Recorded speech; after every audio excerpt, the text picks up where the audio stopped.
Good morning बच्चों। तो आज हम स्टार्ट करने जा रहे हैं ऑर्गेनिक केमिस्ट्री का सबसे इम्पोर्टेंस पार्ट, जिसका नाम है mechanism of organic chemistry, mechanism of organic reaction, mechanism of organic reaction pathway. तो इसमें हम लोग जो भी बात करेंगे वे आपको क्या करना होगा, कंटिन्यूअस देखना होगा, रटना होगा। ये फिजिकल से आसान है, बस आपके हाथ में है जो इसको आसान बनाना है या डिफिकल्ट बनाना है। इसमें आपको मेरे साथ कंटिन्यूअस याद करते जाना है। आप सुने होंगे जो ऑर्गेनिक का रटना मना है, ये सब बात गलत है, ये सब बात बनावटी है। पढ़ाई जो कुछ भी हो, चाहे केमिस्ट्री हो, फिजिक्स हो, मैथ हो, बिना याद किए हुए संभव नहीं है। हाँ, याद करने के लिए उसको समझना क्या है, जरूरी है। तो हम लोग ऑर्गेनिक रिएक्शन देखेंगे, mechanism of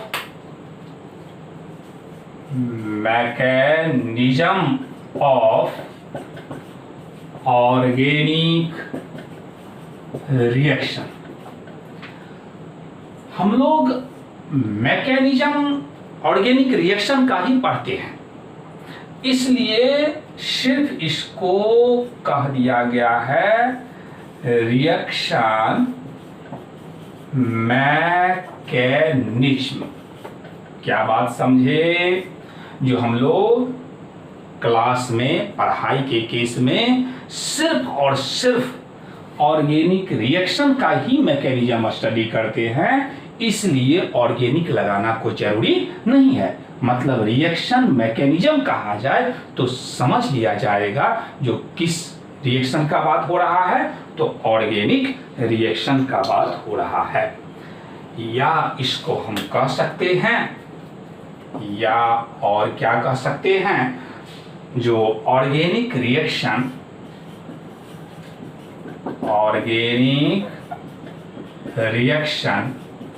and their pathway. Organic reaction and their pathway. तो पाथवे का मतलब क्या हुआ? जो एक रास्ता दिखाना। ऑर्गेनिक रिएक्शन का क्या करना? एक रास्ता दिखाना। हम लोग किसी पैलेस का एक रास्ता समझ लेते हैं, एक बार पहले कोई दिखा दे। जो सपोज कीजिए आप घर से गांधी मैदान जाते होंगे, गांव से गांधी मैदान आए पटना का, एक बार कोई ना कोई रास्ता आपको दिखा दिया गया। क्या कोई जरूरी है जो उसी रास्ते से चले? कोई जरूरी नहीं है। हम उस रास्ते को क्या कर सकते हैं, चेंज कर सकते हैं, बशर्ते कंडीशन है जो पहुंचना चाहिए केवल गांधी मैदान में। तो इसलिए ऑर्गेनिक रिएक्शन का ये कोई जरूरी नहीं है जो पाथवे आज हम बात करेंगे वे 100 साल के बाद, 10 साल के बाद वैसा ही रहेगा। हो सकता है जो वहीं पहुंचने के लिए एक दूसरा पाथवे, एक दूसरा हाइपोथेसिस यदि आ जाए तो वे भी वैलिड होगा। लेकिन अभी जो प्रेजेंट में हम लोगों का पाथवे दिखाया जाए, उसी पाथवे को लेकर के चलेंगे। तो सबसे पहले हम बात कर लेते हैं ये टर्म रिएक्शन से, जो रिएक्शन क्या है। यदि NaOH को HCl से रिएक्शन कराया जाए तो दोनों को रिएक्शन कराने के बाद ये बनेगा NaCl प्लस H2O। ये बात आप जानते हैं। जो इस तरह से रिएक्शन होता है, ये क्या है, बेस, नाम इसका सोडियम हाइड्रोक्साइड है, और ये क्या है, एसिड, ये क्या है, साल्ट, सोडियम क्लोराइड, और ये क्या है, वाटर। दूसरा हम लोग रिएक्शन लेते हैं। दूसरा रिएक्शन यदि CH4 को रिएक्शन करावें Cl2 के साथ तो CH3Cl और प्लस HCl बना। किसी भी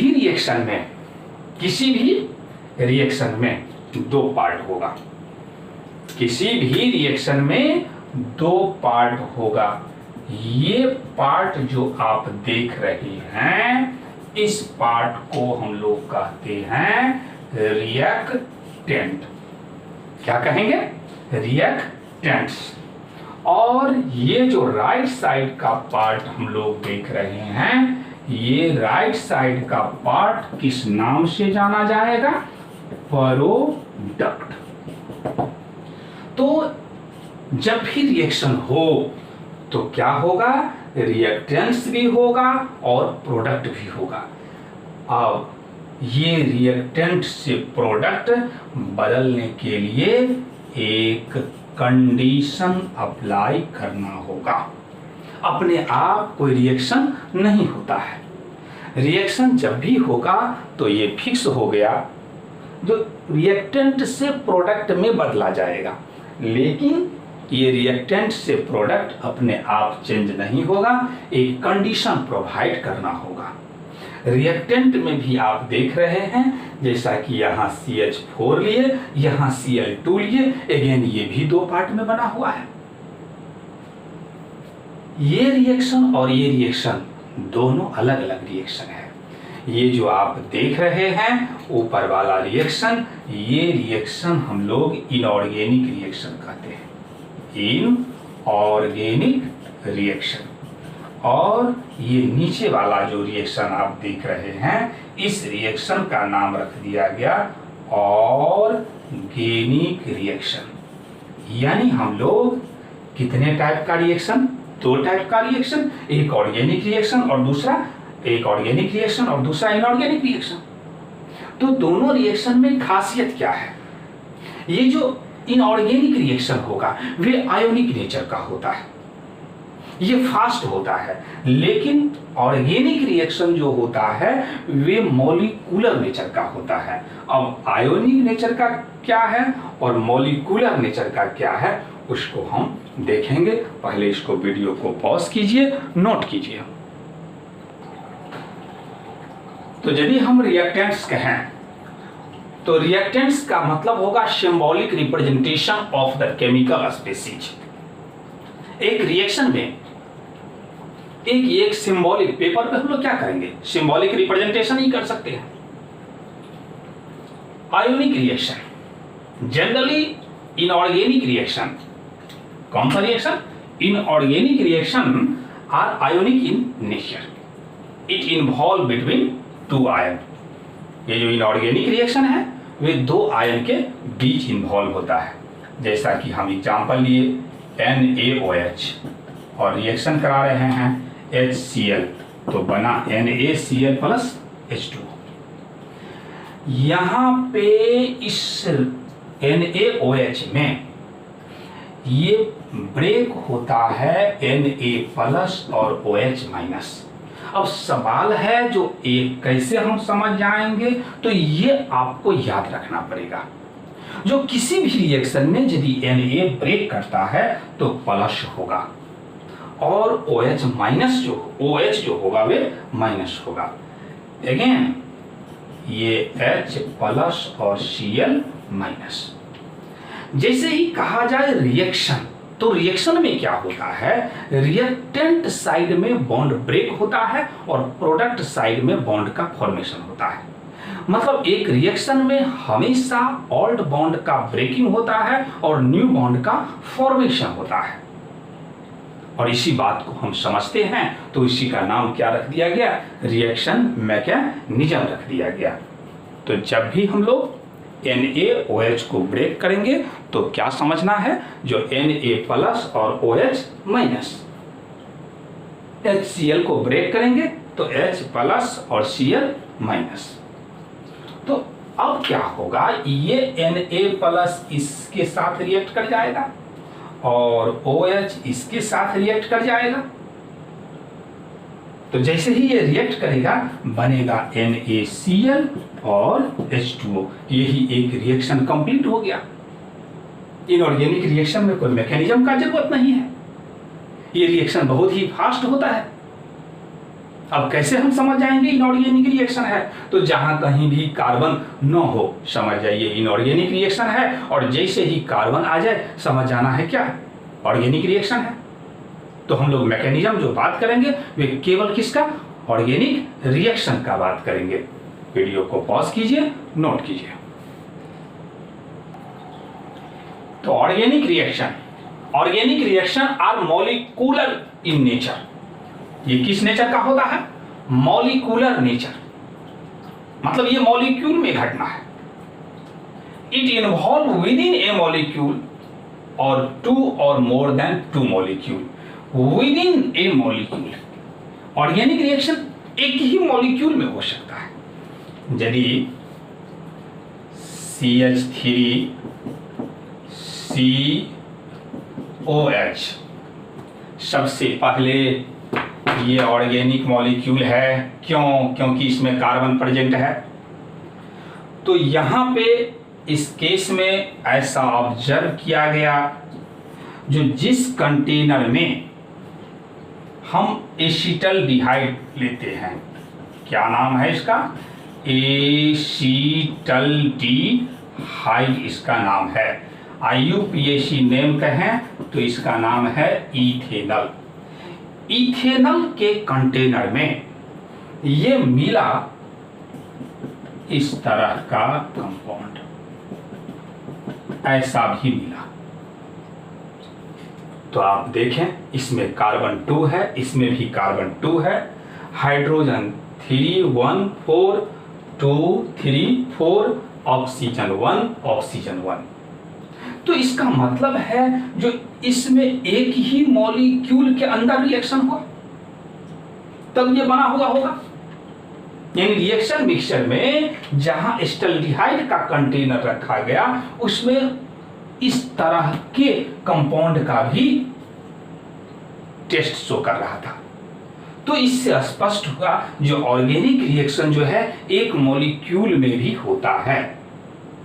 तो इसीलिए पॉइंट दिए जो it involve with in A molecule.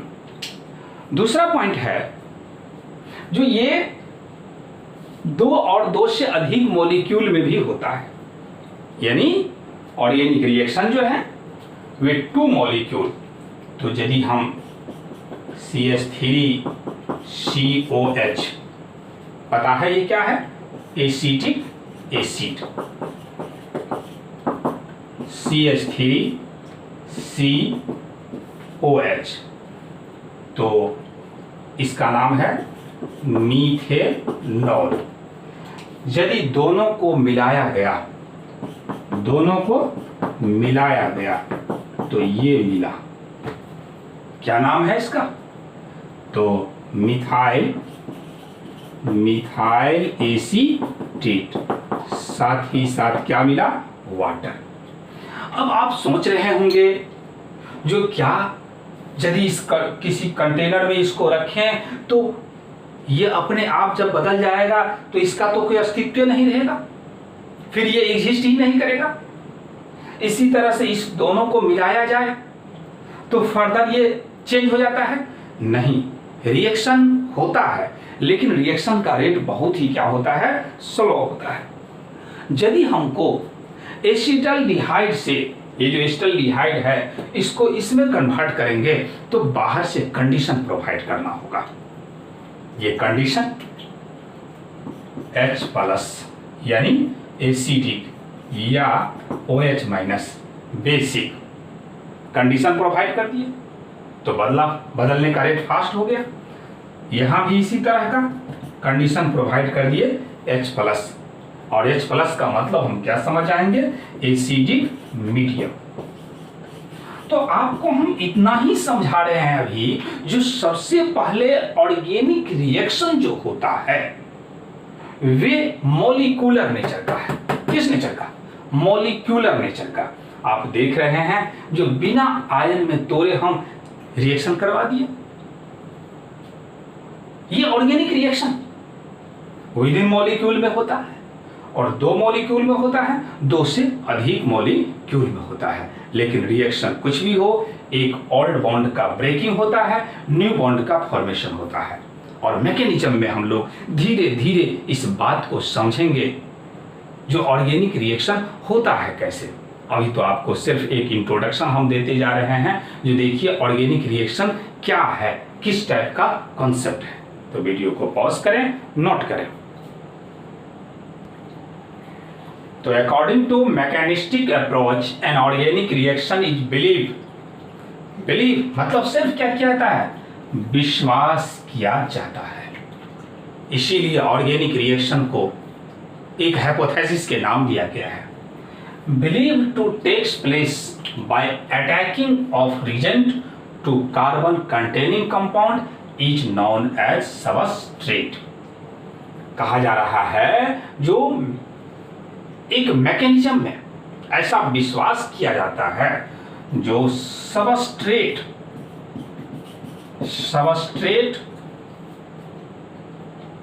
Convert होता है किस में, प्रोडक्ट में।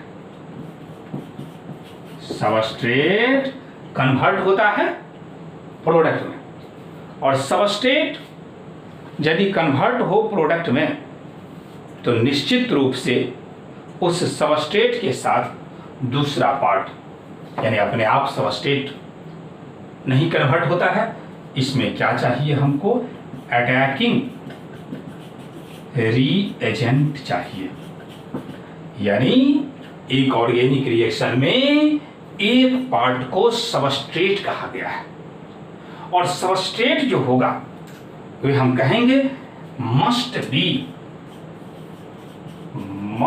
B carbon containing compound. यानी कार्बन कंटेनिंग कंपाउंड को हम किस नाम से जानते हैं, तो सबस्ट्रेट के नाम से जानते हैं। तो सबस्ट्रेट और अटैकिंग रिएजेंट दोनों मिलकर के प्रोडक्ट बनाता है।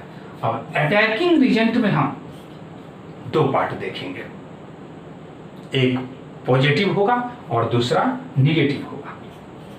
पॉजिटिव और दूसरा निगेटिव। पॉजिटिव जैसे ही केमिस्ट्री में दे दिया जाए, इसका मतलब समझा जाता है electron deficient,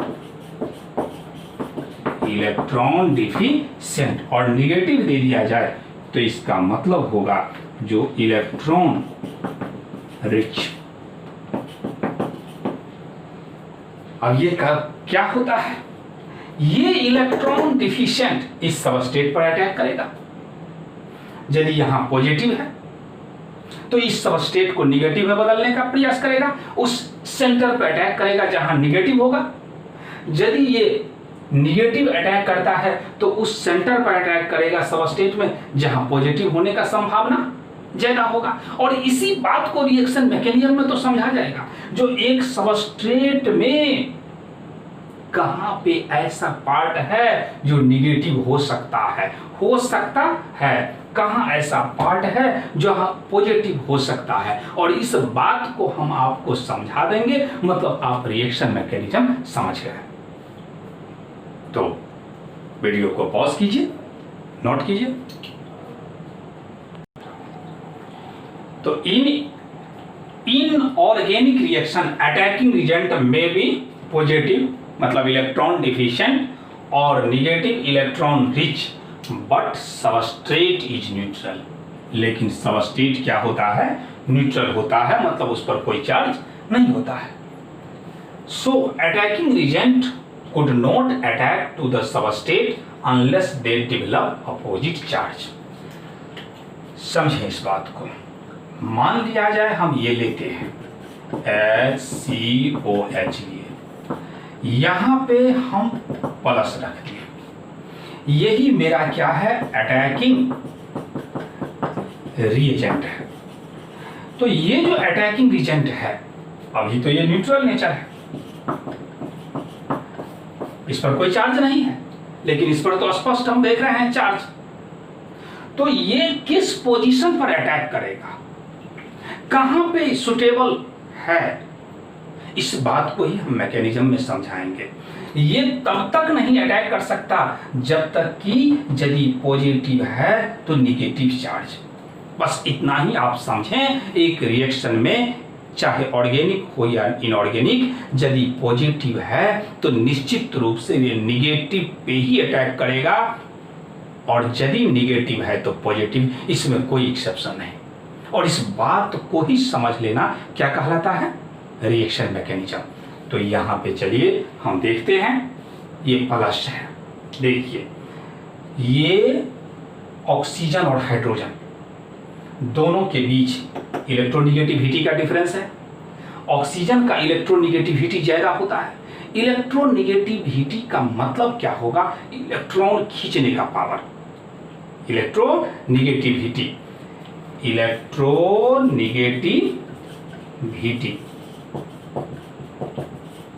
it indicate power to attract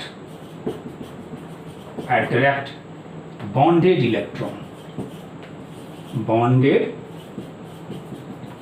electron towards itself, अपने तरफ बॉन्डेड इलेक्ट्रॉन को अट्रैक्ट करना ही क्या कहलाता है, इलेक्ट्रोनिगेटिविटी। और रिएक्शन को समझने के लिए हमको इलेक्ट्रोनिगेटिविटी याद रखना होगा। तो यहां पे हम क्या देख रहे हैं, जो ये जो इलेक्ट्रोनिगेटिविटी है, ऑक्सीजन और हाइड्रोजन में ऑक्सीजन का ज्यादा होता है। क्यों ज्यादा होता है ये सब बात अलग है, सिर्फ अभी एक बात रट जाइए, जो ऑक्सीजन का इलेक्ट्रोनिगेटिविटी ज्यादा है, और जिसका इलेक्ट्रोनिगेटिविटी ज्यादा होगा वे बॉन्डेड सिचुएशन में उसके ऊपर नेगेटिव चार्ज होता है। तो यहाँ पे हम कह दिए जो ये कौन सा चार्ज है, नेगेटिव। अब ये जो अटैकिंग एजेंट है ये यहाँ पे जाकर के अटैक कर देगा। तो यही बात मैकेनिज्म में समझा रहे हैं, जो inorganic reaction attacking agent may be positive और negative but substrate neutral, so attacking reagent could not attack to the substrate, तब तक नहीं अटैक करेगा जब तक attack to the substrate unless to they develop opposite charge, जब तक कि सबस्ट्रेट के ऊपर अपोजिट चार्ज नॉट डेवलप करा ले। और ये डेवलप कैसे होगा, इस बात को हीट मैकेनिज्म में समझा जाता है। तो जैसा कि यहाँ अभी आपको थोड़ा सा छोटा सा कॉन्सेप्ट समझा दिए, जो यहाँ दोनों में से इस पे माइनस चार्ज इसलिए होगा क्योंकि इसका इलेक्ट्रोनिगेटिविटी ज्यादा, और जब इस पे माइनस तो इस पे प्लस। अब ये जो अटैकिंग एजेंट है ये इस पे जा करके अटैक कर देगा। अब जैसे ही अटैक कर देगा तो COH यहाँ इससे जुट गया, इस पे प्लस आ जाता है, और ये इस तरह से बन जाना ही कहलाता है इंटरमीडिएट। ये एक बीच बीच का बन गया, न सबस्ट्रेट रहा न प्रोडक्ट रहा, ये बीच बीच का स्टेट है, उसको ही हम लोग क्या कहते हैं, इंटरमीडिएट कहते हैं। तो अब आगे क्या होगा ये हम लोग बाद में देखेंगे, सिर्फ अभी आपको हम एक ही पॉइंट समझाए, यदि अटैकिंग एजेंट पे पॉजिटिव चार्ज है तो हमेशा सबस्ट्रेट के उस पोजीशन पे अटैक करेगा जहां पे नेगेटिव होने की संभावना है।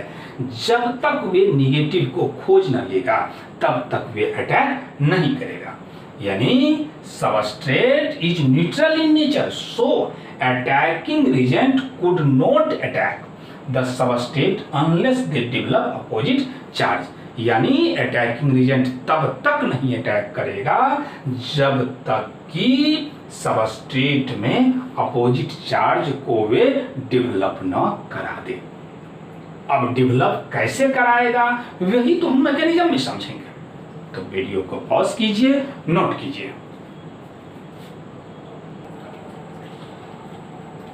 The detailed step-by-step explanation of a chemical reaction is called its mechanism. किसी भी एक रिएक्शन का जो डिटेल एक्सप्लेनेशन दे देंगे स्टेप बाय स्टेप, जो कैसे डेवलप होगा चार्ज, कहाँ पे अटैक करेगा, कौन अटैक करेगा, इसका एक्सप्लेन कर देना ही उस रिएक्शन का मैकेनिज्म कहलाएगा। Mechanism is only hypothesis. अभी तक कोई भी इंस्ट्रूमेंट नहीं देखा बना जो एक रिएक्शन मैकेनिज्म को देखा जा सके, एक कंट्रोलिंग किया जा सके, इसलिए ये एक क्या है, हाइपोथेसिस है। यानी समझिए ये एक परियों की कहानी है। और क्या आप परी की कहानी जब एक बार सुन लेंगे तो फिर उसको बार बार रिकॉल करते रहेंगे तो याद रहेगा। जो भी कहानी आप एक हाइपोथेटिकल इमेजिनेशन कहानी भूत प्रेत का जो आप देखे होंगे फिल्म, जस्ट वैसा ही आपका ये भूत प्रेत है ऑर्गेनिक। तो mechanism is only hypothesis which explain various facts. बहुत सारा उसमें fact regarding a chemical change, यानी कैसे चेंज होता है इस बात को जो हम लोग अपने मन से जो एक्सप्लेन किए हुए हैं, एक आइडियोलॉजी बनाए हुए हैं जो ऐसा होता होगा, इस बात को एक्सप्लेन कर देना ही क्या है, मैकेनिज्म है। एक मैकेनिज्म में सबस्टेट के बाद इंटरमीडिएट बनेगा, इंटरमीडिएट के बाद प्रोडक्ट बनेगा। अब जो है एक ऑर्गेनिक रिएक्शन कितने स्टेप में फॉलो होगा इस बात का नॉलेज देंगे। पहले इसको नोट करें। Following steps involve in an organic reaction. एक ऑर्गेनिक रिएक्शन में इतने स्टेप्स इन्वॉल्व होगा। तो सबसे पहला चार्ज डेवलप ऑन सबस्टेट। हम लोग इस बात को समझेंगे जो जैसे ही एक रिएक्शन दिया जाए तो उस रिएक्शन में इस बात को समझा जाएगा जो चार्ज किस तरह से डेवलप होता है। Attacking of reagent to the substrate, और दूसरा हम बात करेंगे जो सबस्टेट किस तरह से अटैकिंग रिएजेंट किस तरह से सबस्टेट के ऊपर अटैक करेगा। तीसरा बॉन्ड फिशन। बॉन्ड फिशन में हम दो बात करेंगे, एक होमोलैटिक बॉन्ड फिशन और दूसरे को कहा गया हेटेरोलैटिक बॉन्ड फिशन।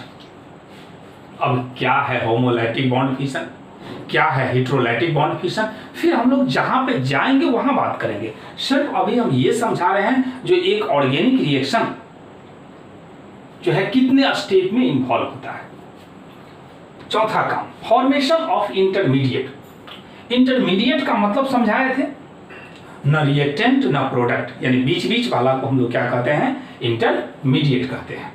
अब उस इंटरमीडिएट में फ्री रेडिकल जिस पर इस तरह से कार्बन एक इलेक्ट्रॉन दिखा दिया जाए, कार्बोकैटाइन जिस पर कार्बन पे प्लस होगा, कार्ब एनाइन जिस पे माइनस होगा, कार्बीन दो बॉन्ड होगा एक लॉन पेयर होगा, नाइट्रीन, बेंजाइन। तो ये सब का सब रिएक्शन के दौरान हम लोगों को मुलाकात होगा। Fifth stability of intermediate. जो इंटरमीडिएट बना, जैसे फ्री रेडिकल बनेगा तो एक से अधिक टाइप का बनेगा एक रिएक्शन में, तो इसमें से किसका स्टेबिलिटी ज्यादा है, किसका स्टेबिलिटी कम है। और फोर्थ सिक्स्थ काम लास्ट में क्या होगा, फॉर्मेशन ऑफ प्रोडक्ट। तो आज हम सिर्फ दो ही बात बताए आपको, समझाए जो ऑर्गेनिक रिएक्शन क्या है। तो किसी भी रिएक्शन का detail step by step explanation कर देना ही ऑर्गेनिक रिएक्शन कहलाता है। ऑर्गेनिक रिएक्शन एक हाइपोथेसिस है, यानी एक इमेजिनेशन किया गया है जो इस तरह से प्रोसीड होगा और उसमें अलग अलग आइडियोलॉजी बात किया जाएगा। और एक ऑर्गेनिक रिएक्शन इतने स्टेप में प्रोसीड करेगा। तो आपको आज से ही, आज तो सिर्फ हम इंट्रोडक्शन दिए हैं, अगले रोज इसमें और हम डिटेल बात नहीं, थोड़ा सा और बात कर लेते हैं। रुक जाइए, पहले नोट कर लें इसको। तो सबसे पहले एक ऑर्गेनिक रिएक्शन में क्या बात करेंगे, तो चार्ज डेवलप ऑन सबस्ट्रेट यानी एक रिएक्शन में सबसे पहले हम समझेंगे चार्ज डेवलप ऑन सबस्ट्रेट। ये जो चार्ज है वे दो टाइप का डेवलप होता है, एक का नाम है परमानेंट और दूसरे का नाम है टेम्पोररी। जैसा कि आपको आज कुछ कहे जो ऑर्गेनिक आपको संभालते जाना है, तो आपको लगेगा जो नहीं सर बताए हैं जो ऑर्गेनिक को संभालते जाना है चलो, तो आप लोग क्या करते हैं इसमें से कुछ लोग, सब नहीं, कुछ लोग चलो एक दो दिन तो बहुत अच्छा से नोट किए और फिर चलो लाइब्रेरी में तो जमा होते ही जा रहा है, फिर बाद में नोट कर लेंगे। लेकिन ऐसा ना करें। आप जैसे जैसे वीडियो आपको हम प्ले कर रहे हैं, अपलोड करते जा रहे हैं, आप मेरे साथ चलने का प्रयास करें, उसके बाद ही कुछ होगा। ये लाइब्रेरी में जमा करने वाले से कुछ नहीं होगा। तो कह रहे थे जो जैसे ही आपको कहे तो एक दो क्लास बहुत अच्छा से नोट किए फिर आप जमा कर लिए, तो यह हो गया टेम्पोररी चार्ज। और दूसरा जो कंटिन्यू कर दिया, ये नोट कर रहा है तो नोट ही कर रहा है, 100% अपडेट है हर वीडियो के केस में, तो उसको ही नाम रख दिया गया, वे परमानेंट चार्ज के अंदर जाएगा। तो क्या समझाए जो चार्ज कितने टाइप का डेवलप होता है? दो टाइप का। एक को कहा गया है परमानेंट,